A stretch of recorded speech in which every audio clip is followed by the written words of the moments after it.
তুরস্কে যাওয়াটা রুশ প্রেসিডেন্ট ভ্লাদিমির পুতিনের জন্য সময়ের ব্যাপার ছিল মাত্র, কিন্তু অজানা এক কারণে গেল বছর থেকেই সেই সফর বারবার পিছিয়ে যাচ্ছে।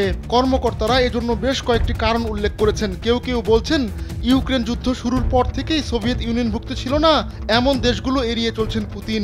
আবার কারো কারো মতে চলতি বছর নির্বাচনের কারণে পুতিনের তুরস্ক সফর হয়ে ওঠেনি। রাশিয়ার কাছ থেকে প্রতিরক্ষা ব্যবস্থা কেনা নিয়ে যুক্তরাষ্ট্রের সঙ্গে তুরস্কের সম্পর্ক খারাপ হয়, তবে নেটো সদস্যভুক্ত তুরস্ক ওয়াশিংটন ও মস্কোর সঙ্গে সম্পর্কে ভারসাম্য বজায় রাখতে ঠিকই সক্ষম হয়েছে। এরই মধ্যে রাষ্ট্রীয় সফরে পুতিনের তুরস্ক যাওয়ার কথা থাকলেও তা বারবার পিছিয়ে গেছে। এবার ওই সফর পিছিয়ে যাওয়ার কারণ জানিয়ে একটি প্রতিবেদন প্রকাশ করেছে মিডল ইস্ট আই।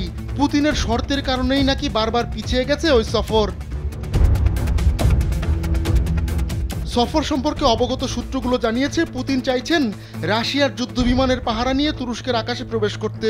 ইউক্রেন পুতিনকে বহনকারী বিমানকে ভূপাতিত করতে পারে এমন শঙ্কা থেকেই রুশ প্রেসিডেন্ট এমন শর্ত জুড়ে দিয়েছেন। শুধু তুরস্কের আকাশে প্রবেশই নয়, দেশটির মাটিতে রুশ যুদ্ধ বিমান অবতরণ করাতে চান পুতিন। আর এ নিয়েই যত জটিলতা। নেটোভুক্ত হওয়ায় এ ধরনের যুদ্ধ বিমান তুরস্কে প্রবেশ করলে তা শত্রু টার্গেট হিসেবে বিবেচিত হবে। বিষয়টি সম্পর্কে অবগত একজন জানিয়েছেন রাশিয়ার অনুরোধ রাখতে গিয়ে নিজ দেশে থাকা নেটোর আকাশ প্রতিরক্ষা ব্যবস্থা বন্ধ করতে চায় না তুরস্ক। যদিও অক্টোবরের প্রথম সপ্তাহে পুতিনের আঙ্কারা সফরের একটি সম্ভাব্য সময় নির্ধারণ করেছেন রুশ ও তুর্কি কর্মকর্তারা।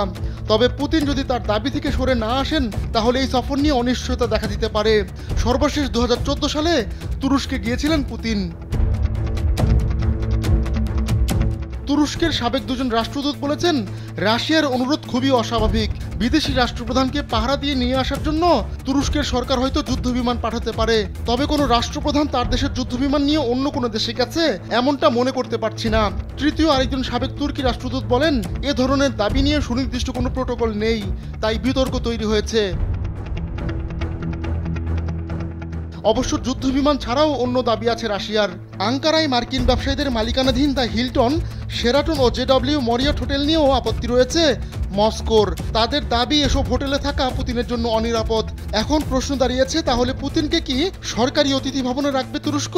কিন্তু সাম্প্রতিক সময়ে এমন কোনো কিছুর নজির নেই। শেষ পর্যন্ত হয়তো নিরাপত্তার কারণেই বারবার পিছিয়ে যাচ্ছে পুতিনের তুরস্ক সফর। আহমদুল্লাহ শিকদার, কালবেলা ডেস্ক।